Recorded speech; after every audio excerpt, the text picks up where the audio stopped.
Thank you very much, Mr. Secretary General. And first of all, I want to thank Jan for inviting me to participate. It's a great honor to share the stage with you. And I also want to thank you. It's been a great pleasure working with you for the last 5 years here in Brussels. So it'll be sad to lose you, but thankfully we're having another Scandinavian. So hopefully he'll be equally as open with us in the press as you have been. I appreciate it. Let me start by current and recent events. You said in your remarks, the threat posed by the Islamic State demands a military response. There are some who have argued recently that the West is reacting precipitously because of some rather sensationalistic images of Americans and British being killed by ISIS, where we have not responded militarily for the last 6 months. I wonder if you could address that, and perhaps as a follow-on to that, these same people who argue that perhaps ISIS is not reacting too quickly towards ISIS argue it is not a threat to our homeland, whereas a major geostrategic threat, Russia in Ukraine, risks becoming distracted by our focus on ISIS. Can you address those two issues? Thank you. First, I think it's fair to say that the rise of ISIS, because I don't want to call it the Islamic State because it's not a state. The rise of this terrorist organization has become obvious during the last months, I would say. I think this is the reason why the international community takes action now. Of course, the despicable acts, the murder, not only of 3 Westerners, but actually thousands of people in Iraq and Syria, add to this picture. And I think all this has provoked the international efforts to now establish a coalition. I also think it's important to build a coalition that includes regional powers, regional countries. And it takes some time. So I think that explains why it is now that we take action. Next question, can all the efforts against ISIS detract attention from what is happening in the East? Definitely not. We are able to handle the broad range of security challenges, whether they are seen to the east or to the south. And that's actually one of the very important conclusions from the Wales summit, that NATO will not become a one-dimensional alliance. We will keep our ability to address the broad range of security challenges. So we will not lose sight of what is going on in the East. Let me just follow up, because this issue of whether ISIS presents a threat to NATO. You said rather definitively that it did, and one of the things you cited was the foreign fighter issue, where Europeans and Americans are going to the region, fighting and potentially coming back. Is that the greatest threat this crisis poses to our stability, both in Europe and the U.S.?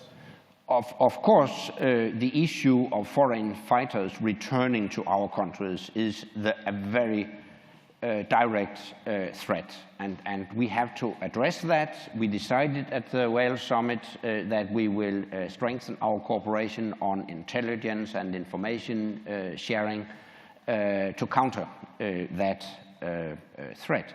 But obviously, increasing instability in the region will also have an impact on the overall Euro-Atlantic security. And this is the reason why it is relevant that NATO allies take action and try to create an international coalition to counter ISIS. Both NATO and Carnegie solicited some questions via Twitter, and I'll pick a couple of them that are relevant to our conversation here. The first one I wanted to touch on is from a gentleman named Tommy Steiner, who's a senior research fellow at the Institute for Policy and Studies at the IDC in Herzliya, Israel. And it goes to this issue.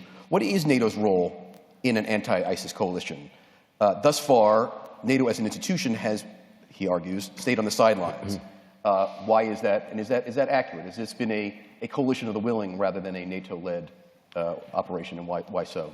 Yeah, first of all, this goes beyond NATO. I think it's of utmost importance to establish a coalition that also includes countries from the region. So this goes actually beyond NATO.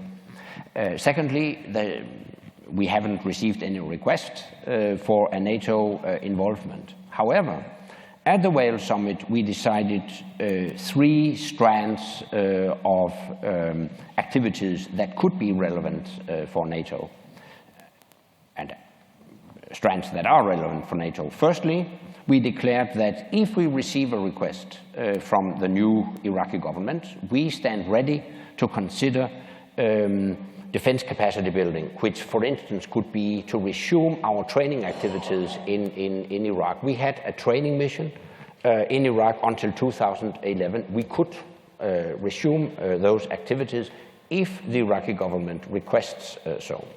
Secondly, NATO can contribute to coordinating individual allies' efforts in Iraq. And thirdly, as I mentioned, we will strengthen intelligence cooperation to counter the threat of foreign fighters returning to our countries. Just to push you on point 2, which is this coordinating effect. I mean, one thing that NATO does bring to the table that many other organizations can't is this command and control capability with multiple allies. Is that something that potentially down the road, as this alliance comes together, this coalition comes together, NATO could play a role in terms of being the backbone for that kind of command and control operation? At this stage, I won't exclude anything because I think the international community has a responsibility to degrade and defeat ISIS that poses a threat not only to Iraq and to the region, but poses a global threat. But as I mentioned, so far we haven't received any request for a NATO involvement.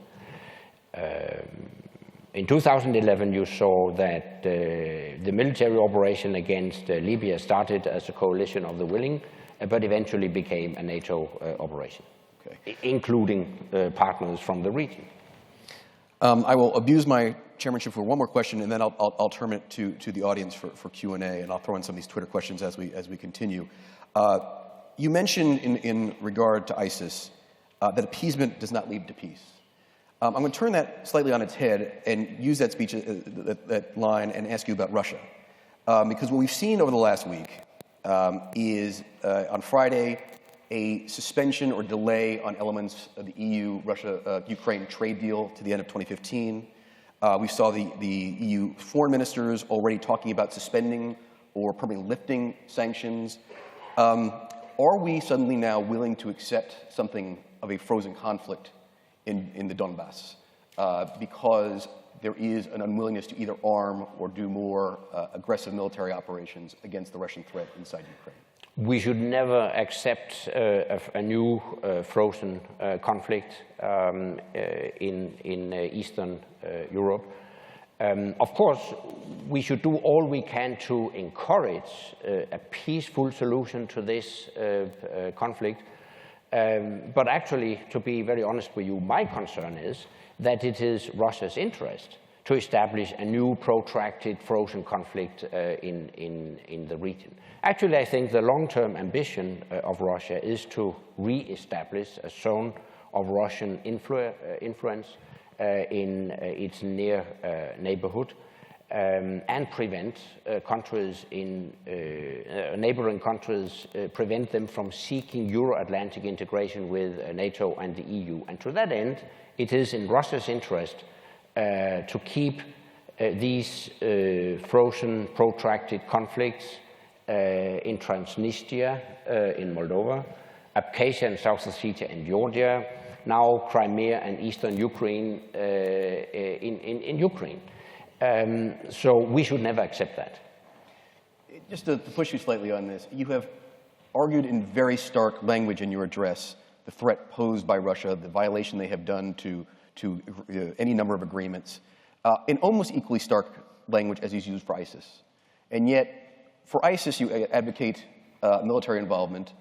And for Russia, I have asked you this both in interviews in person, but also at press conferences, whether you advocate military assistance, not just non-lethal, but actual military and heavy weaponry assistance to the Ukraine, and you have deferred slightly on that. Why are you advocating military intervention for ISIS, but not help for Ukraine militarily, when in your rhetoric you seem to be worried that both of them present an equal threat to our way of life in NATO?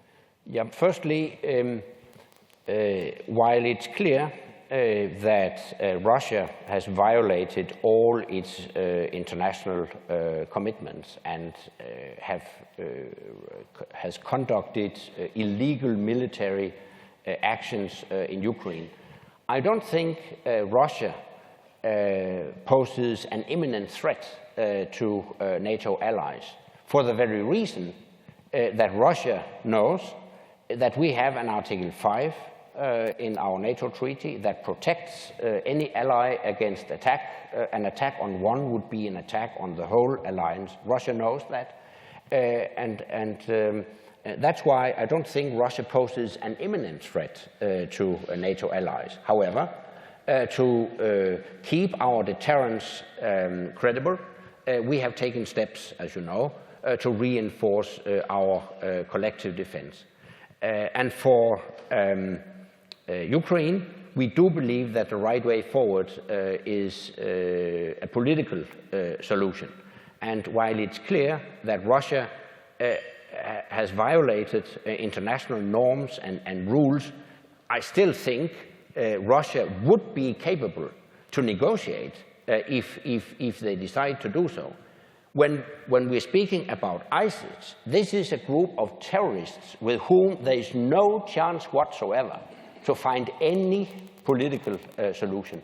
And furthermore, as I have argued, I think this terrorist group poses a threat not only to Iraq, but also to the world as such, and that's why I'm in favor of taking military action against ISIS. Okay.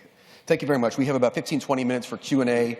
As per usual, if I call on you, please state your name and your organization. I've been told to warn the people up in the balcony that you too are allowed to participate. There's a woman here in green that you're supposed to throw something at her so she can get my attention. So let's start here down the floor. The gentleman here in gray. And yes, please wait for the microphone that's coming from behind you. Thank you. Mr. Secretary General, my name is Mohammed Rajai Barakat. I'm a Euro-Arab citizen, and my origins are from the Middle East, Palestine, Jordan, and the area. Mr. Secretary General, 2 years ago, we were invited by Carnegie, Europe, so as to speak about NATO and the Arab Spring. And you said that you have to accompany the Arab Spring. And it was during the strikes against Libya. And the objective was to install democracy in Libya. 2 years later, it's the cow now in Libya. It's no land man. And Libya is destroyed, as Afghanistan, Iraq, don't speak about Yemen, Sudan, and all these countries.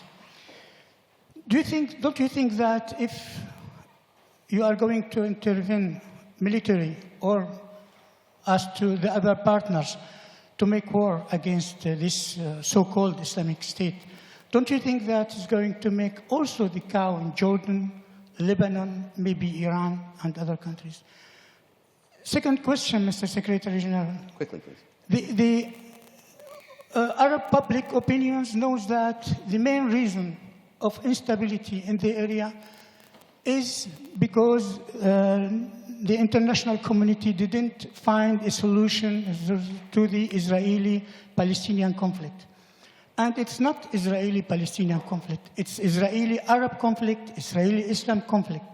Don't you think that if NATO, European Union, United States of America, and EU member states exert pressures against Israel so as to accept King Abdullah of Saudi Arabia plans for peace, which was accepted by all Arab countries without negotiations, because Arabs have nothing to negotiate and to give to Israel. Don't you think that is going to stop these terrorists? And you said that we have to invest in military. don't you think that it's better to invest in development of these countries? Thank you very much. So 2 questions there. I guess one, does military action in the Middle East threaten destabilize more than stabilize, as it did in Libya? And the second one is solution of the Arab-Israeli conflict necessary before stabilizing the region? Yeah, of course, the first question is a very good question, because you can point to some historical examples that in the wake of a military operation, we have seen instability, violence, maybe even failed states. But first, let me stress that we have, or individual allies, have received a request from the Iraqi government to assist the government in the fight against this terrorist organization. And I think we have a responsibility to help the Iraqi government fight ISIS, exactly to avoid that Iraq would become a new failed state. Having said that, I think we have, there are lessons to be learned from previous military operations. I would not argue against the military operations, because in each and every case, I think they were necessary and legitimate. However, I think the international community as such should learn from these operations that it is of utmost importance to strengthen efforts after a military operation to help these societies improve their capability to establish security and good governance. Libya, as an example. I mean, after 40 years of dictatorship, the new authorities had to start from scratch. And seen retrospectively, I think the international community as such did too little, too late to help the new authorities in Libya build a new nation. The NATO operation was a great success. We implemented the UN security mandate 100%. We prevented attacks against the Libyan people. So we did what we were mandated to do.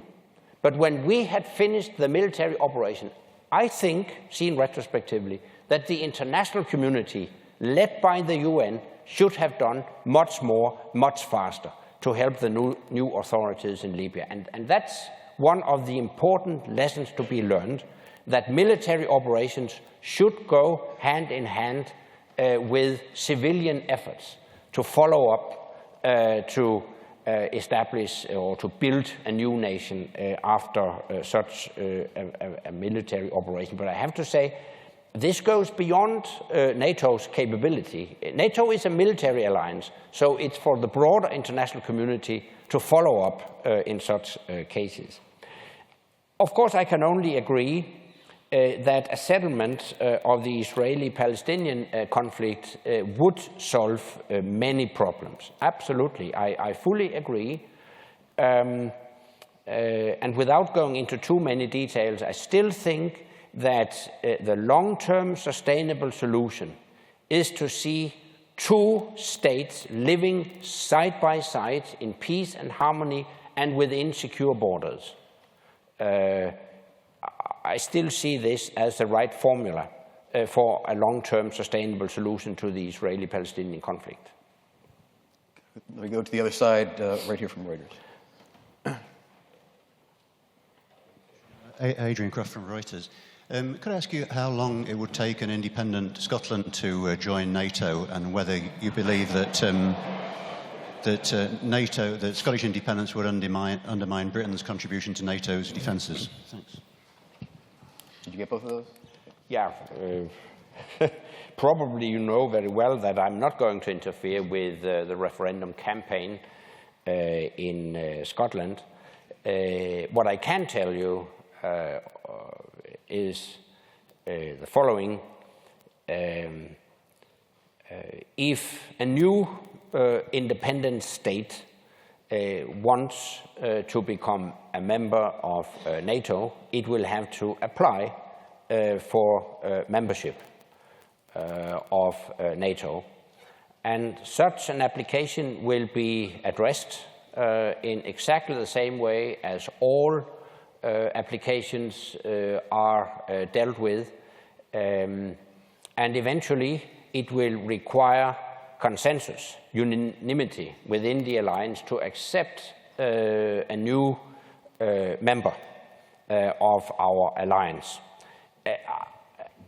As this is a hypothetical question, we haven't discussed it at all within our alliance, and I'm not in a position to say anything about timelines. As you know from history, timelines differ significantly when it comes to applicant countries' road towards membership of NATO, and basically it's very much about their ability to fulfill the necessary criteria.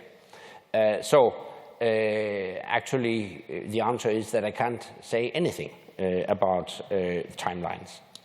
And on the issue of whether Scottish independent would somehow undermine UK's ability as being one of the leading members of NATO to participate, concerns about that? No, again, without interfering with the debate leading up to the referendum, I don't see that any outcome of the Scottish referendum will have an impact on UK's contribution to NATO. Okay. Sir, right there, Egyptian television, with the book up. Hi, my name is Wasim Brahim. I'm a TV reporter and correspondent for As-Safir newspaper. Secretary General, one question. When you had this operation in Libya, you spoke about 3 conditions, which under these conditions you are going to lead the operation. Clear request from the Libyan authorities and I think UN mandate. Under which conditions you are going to lead this coalition, international coalition in Iraq? Do you exclude this or it's something for the future? Just to throw in one from Twitter here from an Alex Lang saying almost the same thing. Given the Kosovo precedent, would NATO need a UN Security Council backing to legitimize a military action of the IS in Syria? Yeah, first, once again, let me stress, we are not considering a NATO role or even a leading NATO role in this operation. A number of NATO allies are forming a coalition that also includes countries from the region. So to avoid any misunderstanding, let me stress that we are not in a process of engaging NATO as such in military strikes against ISIS. I pointed out that at the summit we mentioned 3 possibilities of a NATO involvement. Firstly, defense capacity building in Iraq, if requested. Secondly, a coordinating role. Thirdly, strengthened cooperation on intelligence and information sharing among allies to counter foreign fighters. So the rest of it is quite hypothetical because we haven't received any request for a NATO involvement, but NATO allies are involved, and I really welcome that. Peter, you added the question about UN mandate. When individual allies engage in this, will they need a UN mandate? Well, I'm not a legal expert, but I see it the following way. ISIS commits horrific atrocities, and I would say witnessing manslaughter, their attacks against religious and ethnic minorities, in my opinion, it's pretty close to genocide. And in my opinion, that gives such a military operation legitimacy within the principles of the UN Charter. I say this without being a legal expert.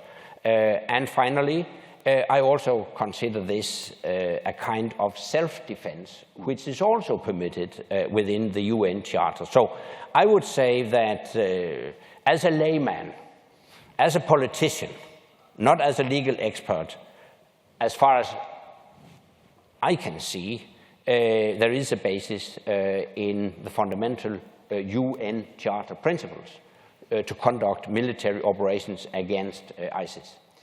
We have only about 5 minutes left. Let me take 2 or 3 for the Secretary General. Sir, at the front here, if we could start here.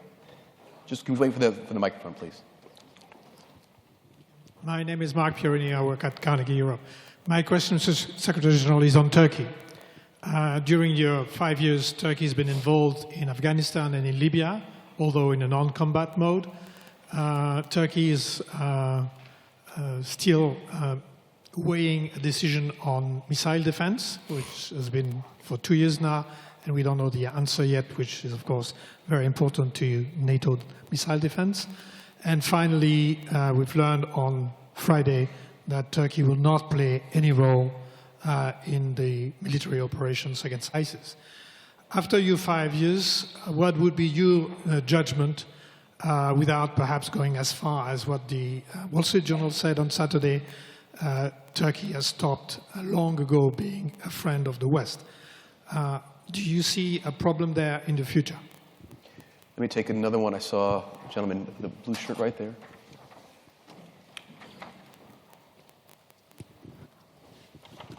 Thank you. Yalcin Mamada from EUnews.az. I have a question. That given the security volatility in Eastern Europe, can NATO resources be employed to secure energy supplies to the European allies? For example, by deploying in NATO troops to protect strategic infrastructure in the region, for example, Baku-Ceyhan pipeline or Trans-Adriatic pipeline. Thank you. And then lastly, right behind you, there's a woman in orange right there. Thank you. I'm Biyuan Liu from Phoenix TV, Hong Kong. My question is that there's some critics doubts the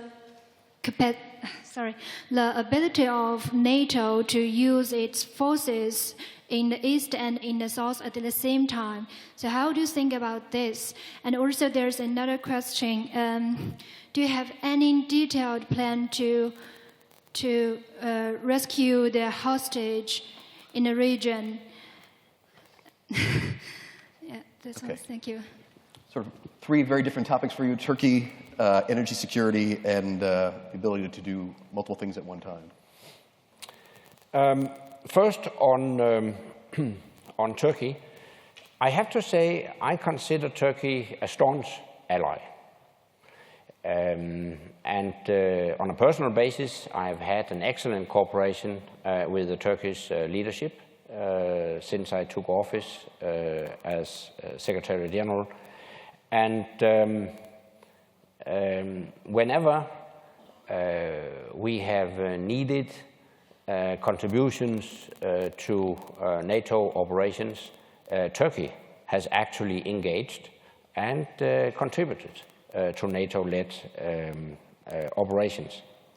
Now, in the case of Iraq, first of all, we are not speaking about a NATO operation, but so far a coalition of the willing. Furthermore, it may play a role that ISIS has also taken Turkish hostages.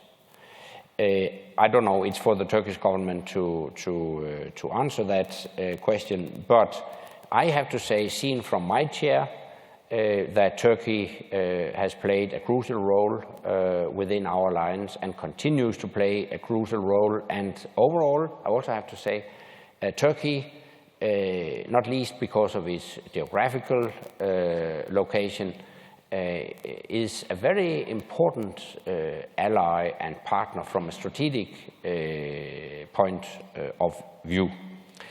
And as regards missile defense, I'm sure that the Turkish authorities have listened to concerns raised by fellow allies.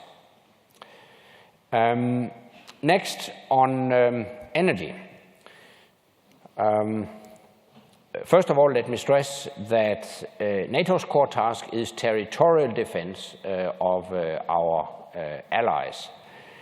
And as regards pipelines on allied territory, of course, it's part of territorial defense to protect such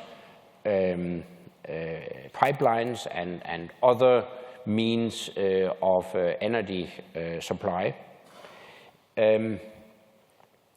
But first of all, I think energy security is much more about reducing Europe's dependence on imported gas and oil. It has become evident that there is also an overall security aspect of being so dependent on one single supplier, in this case Russia. And I think, but that's more the European Union, I think it's of utmost importance to increase energy security by establishing a well-functioning European energy market with more free flow of energy across borders, so that this single most important supplier cannot blackmail one and single out individual allies, because energy will flow more freely across borders. Alternative pipelines, development of alternative energy sources.